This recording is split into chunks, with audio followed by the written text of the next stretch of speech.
5ই August সারা বাংলাদেশ তখন বিজয় মিছিল উন্মত্ত, কিন্তু ঠিক একই সময়ে আমার হবিগঞ্জের বানিয়াচং উপজেলায় একদিনে এক নাগাড়ে 9 জনকে গণহত্যা করা হয়েছিল। কিন্তু আমি স্পষ্ট লক্ষ্য করেছি, একটি অদৃশ্য শক্তির আস্ফালনে আমাকে গ্রেফতার পরবর্তী সময় আমার ভাইয়েরা যেটা আমাকে জানিয়েছেন, এবং পরবর্তী সময়ে আমি সবাইকে আমি দোষী সাব্যস্ত করব না।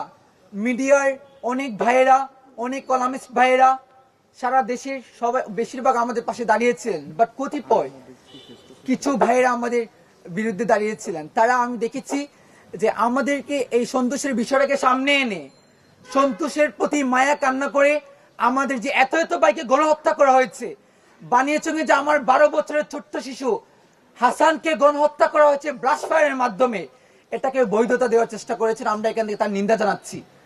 এবং দেখেন, আমি বারবার যখন রিকোয়েস্ট করেছি তারা তাকে ছাড়তে একদম না করেছেন যে ছাড়া যাবে না। এবং তার পূর্ববর্তী সময় হবিগঞ্জে বাংলাদেশের সবচেয়ে বেশি মামলা বাণিজ্য হয়েছে। হবিগঞ্জের প্রতিটি থানাতে যেন মামলা বাণিজ্য আর রেগুলেশনের মামলা দিয়ে, ফাইন্যান্সিয়াল ইনভলভমেন্ট দিয়ে, টাকা পয়সা দিয়ে মানুষকে, নিরীহ মানুষকে গ্রেফতার করার জন্য একটা মহোৎসব শুরু হয়ে গিয়েছিল।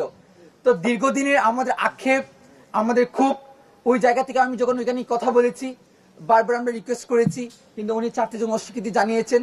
ওই জায়গা থেকে একজন আমার জুলাইয়ের সহযোদ্ধা ভাইকে বাঁচানোর জন্য এক পর্যায়ে আমি আমার নিজেকে নিয়ন্ত্রণ হারিয়ে ফেলি। এবং আমি একটা কথা বারবার বলেছি যে আমাকে যদি আপনার ফাঁসি দিয়ে ফেলেন, আমি আই ডোন্ট কেয়ার, বাট আমার একজন সহযোদ্ধা ভাইকে আপনি এভাবে অন্যায় করবেন, এটা অন্তত আমি বরদাস্ত করতে পারি না। বিভিন্ন থানা এবং হবিগঞ্জে আমরা অন্যান্য থানাগুলোকে আমরা পাহারা দিয়েছি, অক্ষত করেছি।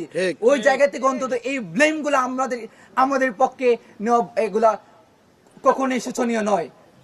পরবর্তী সময়ে বৈষম্য ছাত্র আন্দোলন সহ সারা দেশের সহযোদ্ধা ভাইরা আমার পাশে দাঁড়ানোর পর আপনারা দেখতে পেয়েছেন, বাকি ইতিহাস আপনারা জানেন। এবং আমি মনে করি কি কারণে মূলত আমাকে, এবং আপনারা দেখতে পেয়েছেন আমার পাশে আমার বোন সুরভি বসে আছে, ওকে কিভাবে আপনারা দেখেছেন যে 17 বছরের মেয়েকে 21 বছর বানিয়ে কিভাবে কত নিকৃষ্টতম অন্যায় করা হয়েছে। আমরা স্পষ্ট বলতে চাই, সুরভিকে মুক্ত করা হয়েছে, কিন্তু তার পিছনে যারা এই 17 বছরকে 21 বছর বানিয়েছিল, যারা 50,000কে 50 কোটি বানিয়েছিল, এই কুশলবিদকে বাংলাদেশের জাতির কাছে উন্মোচন করতে হবে।